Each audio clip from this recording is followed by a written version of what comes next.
এই ভিডিওটা দেখলে প্রাইভেট মেডিকেল কলেজে ভর্তি প্রক্রিয়া নিয়ে তোমাদের আশা করি কোনো কোশ্চেন থাকবে না। আসসালামু আলাইকুম। আজকে আমি তোমাদের প্রাইভেট মেডিকেল কলেজের পুরো ভর্তি প্রক্রিয়াটা নিয়ে আমি একটা বেসিক ধারণা দিব। অনেকে আসলে বুঝতে পারতেছে না যে কিভাবে ভর্তি হবা।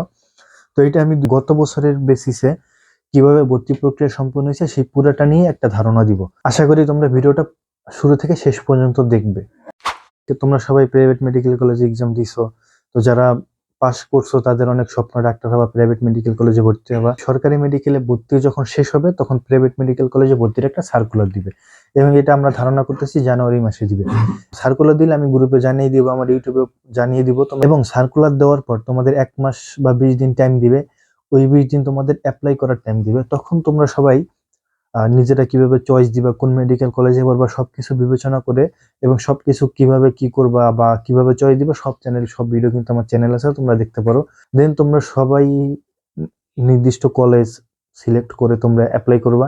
দেন ওই 20 দিন টাইম তোমরা সবাই অ্যাপ্লাই করবে, এবং অ্যাপ্লাই ফি গত বছর মেবি 200 টাকা নিছিল, এর আগে বেশি নিত, গতবার থেকে 200 টাকা করে নেয়।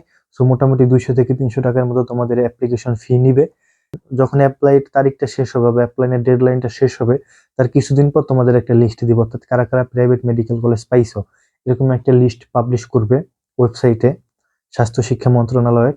দেন ওইখানে প্রায় 30 থেকে 35 হাজার সিরিয়াল বা আরো কিছু কম বেশি হতে পারে, এটা প্রতিবার ভ্যারি করে। তো এখানে তোমাদের মেরিট লিস্ট আসবে।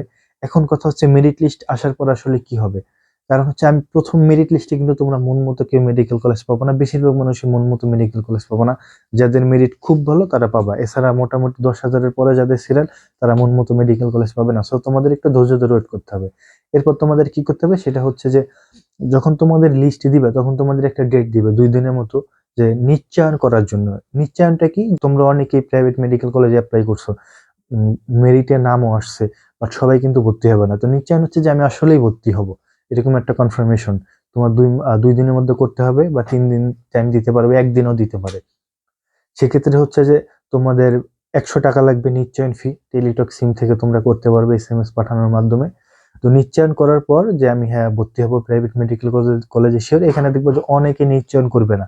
তো অনেকে নিশ্চয়ন না করলেও তারা বাদ পড়বে। এখানে একটা কথা, যে তোমার যদি মন মতো মেডিকেল কলেজ না আসে তাও কিন্তু তোমার নিশ্চয়ন করতে হবে। তুমি যদি প্রাইভেট মেডিকেল কলেজে ভর্তি হতে চাও, তোমার মেডিকেল কলেজ আসার পরে তুমি যদি নিশ্চয়ন না করো তাহলে কিন্তু তারা ধরে নিবে তুমি ভর্তি হবে না, তোমাকে লিস্টের থেকে বাইরে বের করে দিবে তারা। ঠিক আছে, এরপর সেকেন্ড সার্কুলার না দিলে আর তোমার ভর্তি হওয়ার সুযোগ নেই।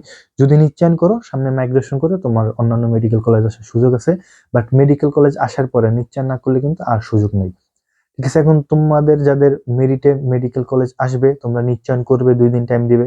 সো অনেকে নিশ্চয়ন করবে না, সেক্ষেত্রে অনেক সিট ফাঁকা পড়ে যাবে। এরপরে ওই ফাঁকা সিটে আবারও অনেকের মেডিকেল কলেজ আগাবে, অনেকের মেডিকেল কলেজ, অনেকে যারা মেডিকেল কলেজ পায় না তারা নতুন করে মেডিকেল কলেজ পাবে তাদের নামের বিপরীতে। তো সেক্ষেত্রে যারা নতুন করে মেডিকেল কলেজ পাইছে, অর্থাৎ প্রথম মেরিট লিস্টে যাদের নাম আসে নাই কিন্তু সেকেন্ড মেরিট লিস্টে আসছে, তাদের আবার নিশ্চয়ন করার জন্য 1 দিন বা 2 দিন টাইম দিবে এবং তারা নিশ্চয়ন করবে।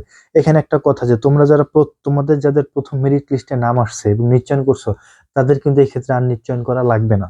ঠিক আছে, নিশ্চয়ন একবার করলেই যথেষ্ট, আর করা লাগে না। দেন দেন এইভাবে থার্ড মেরিট দিতে পারে, ফোর্থ মেরিট দিতে পারে। এক্ষেত্রে একটা কথা বলে নি নিশ্চয়নের ক্ষেত্রে, যে নিশ্চয়ন হতে থাকবে, তুমি একবার নিশ্চয়ন করে ফেলছো, এরপর সিটের বিপরীতে আবার নিশ্চয়ন চলতে থাকবে, এবং যতক্ষণ নিশ্চয়ন হবে ততক্ষণ তোমার ঐচ্ছিক মাইগ্রেশন হতে থাকবে। অর্থাৎ সিটের বিপরীতে যারা সিট পায়নি তারা সিট পাবে, এবং যারা সিট পাইছে তাদের সিরিয়াল কিন্তু আগাতে থাকবে। এখানে তুমি না চাইলেও তোমার সিরিয়াল আগাবে, তুমি যেই সিরিয়াল অনুযায়ী চয়েস দিছো সেই সিরিয়াল অনুযায়ী তোমার মেডিকেল কলেজ কিন্তু আগাইতে থাকবে, এখানে তোমার কিছু করার নাই।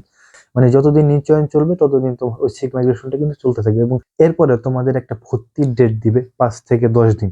শেষমেশ তোমাদের যার যেই মেডিকেল কলেজ থাকবে সেই মেডিকেল কলেজে গিয়ে ভর্তি হবা। একটা ডেডলাইন দিবে 10 দিনের মতো, 1 লাখ টাকা দিয়ে ভর্তি হবা। ঠিক আছে, এখানে কিন্তু তোমার পুরোপুরি টাকাটা দেওয়া লাগবে না। প্রথম ধাপে যে 12 লাখ টাকা দিয়ে ভর্তি হইতে হয় সেই পুরোটা দেওয়া লাগবে না, তুমি 1 লাখ টাকা দিয়ে মেডিকেল কলেজগুলা বা যে প্রাইভেট মেডিকেল কলেজে তোমাদের আসবে সেগুলোয় ভর্তি হবা। 1 লাখ টাকা দিয়ে ভর্তি হবার পর আবারও তোমাদের একটা মাইগ্রেশন করার সুযোগ দিবে অনলাইনে।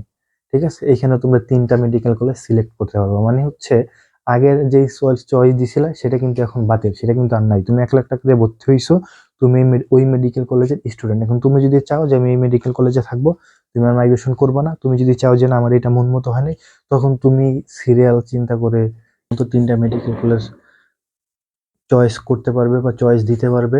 ঠিক আছে? এটা গত বছরের আগের বার ম্যানুয়ালি হয়েছিল, গতবার অনলাইনে হয়েছিল। আশা করি এবার হইলে অনলাইনেই হবে। দেন এখানে ৩ টা মেডিকেল কলেজ চয়েস করা কিন্তু খুবই গুরুত্বপূর্ণ। কারণ এখানে তুমি মাত্র ৩ টা মেডিকেল কলেজ চয়েস করতে পারবে। সো এখানে এমন ৩ টা মেডিকেল কলেজ দিতে হবে যেগুলোতে তোমার আসার পসিবিলিটি আছে। এমন কোনো মেডিকেল কলেজ দিলে কিন্তু আসলে লাভ নাই যেগুলোতে তোমার আসবে না। সো তখন কিভাবে কি চয়েস দিবা আমার ইউটিউবে ফলো করে আমি ভিডিও দিয়ে দিব।